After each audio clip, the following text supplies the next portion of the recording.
If you really think na pag malaki ang bank account mo, ay mabibigyan ka ng visa, stop.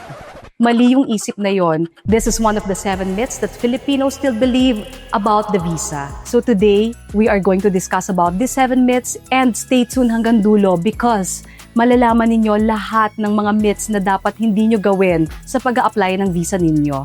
So, let's start. And before that, please like and subscribe our channel so we could always share a video like this to all of you. Myth number 1, pag malaki ang pera, approve na. Hindi po ito basihan totally, but malaki talagang contribution ng account and malaking pera ninyo sa bangko. But you have to think, tali ba ito sa profile mo? Ano ba ang trabaho mo? Ano ang negosyo mo? And saan ka kumukuha ng fundings para magkaroon ka ng ganito kalaking amount sa account mo? So, importante dito na magkaroon din tayo ng magandang kwento na bakit ka nagkaroon ng malaking amount sa fund mo. Maari pa ring ma-deny kung hindi tugma sa profile mo at hindi consistent sa dinideclare mo na amount ang trabaho mo. At kailangan din syempre magkaroon ka ng strong ties in the Philippines. Myth number 2, marami ng travel sa G7 countries or yung mga strong countries. Although malaki talaga ang tulong nito na sa profile ng history ninyo, marami na kayong narating na bansa, especially yung mga strong countries. But then, hindi po ito totally basihan. Marami pa rin na nakakapasa or nakakakuha ng visa kahit hindi pa nga nakaka-travel because of their own personal strong profile and the overall impact of the application na present nyo ng maganda sa embassy. Myth number 3, pag-deny, wala ng pag-asa. Is there no hope? Maling-mali po ang konseptong ito kasi kayo ay nagkakaroon ng different profiles sa different stages of your life. Maaring that time na nag-apply ka, na-deny ka kasi hindi pa strong ang profile mo.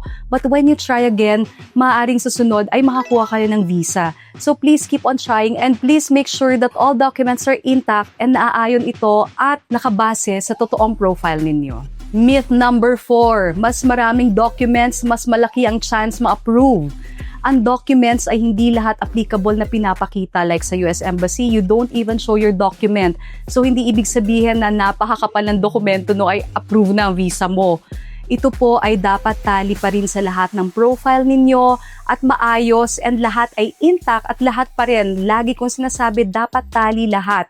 Kung anong trabaho mo, kung anong negosyo mo, lahat ng dokumento about this and lahat ng mga naaayon na dokumento na para sa application mo na nakapangalan under din sa pangalan ninyo bilang applicant. So, importante na ang mga dokumento kahit hindi madami, basta honest and intact, makakuha ka pa rin ng visa kung maganda ito.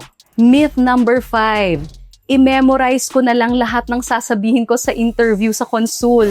This is very wrong. Kailangan intindihin ninyo kung ano ang concept ng mga sagot ninyo sa consul at huwag ninyong i-memorize. Pag nakalimutan ninyo even just one word, magkakaroon tayo ng delikadong posisyon ninyo sa interview kasi mawawala na kayo sa sarili at focus at hindi nyo na alam ang sasabihin ninyo. So, maganda dito na intact sa isip ninyo kung ano ang lahat ng information na binibigay ninyo.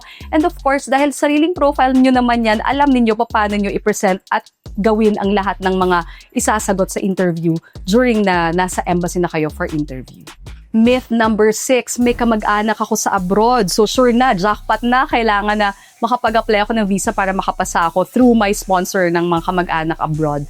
This is also wrong. Ang mga consul, tinitingnan nila ang individual profile ng isang applicant at hindi ang profile ng nag-i-sponsor. Although importante rin na merong capacity ang sponsor mo, but it doesn't mean na approve na kaagad ang visa mo. Kailangan mo pa rin patunayan sa consul or sa embassy that ikaw bilang individual has a strong profile para bumalik at para mapakita mo ang strong family ties mo in the Philippines. Myth number 7, pare-pareho lang ang visa process para sa lahat. Ito ang pinakadelikadong myth kasi ang application hindi siya one size fits all. Lahat ng mga applications natin ay depende sa individual profile ninyo. Kailangan maganda ang trabaho, ang business. Kailangan maayos ang strong financial ties and strong family ties in the Philippines.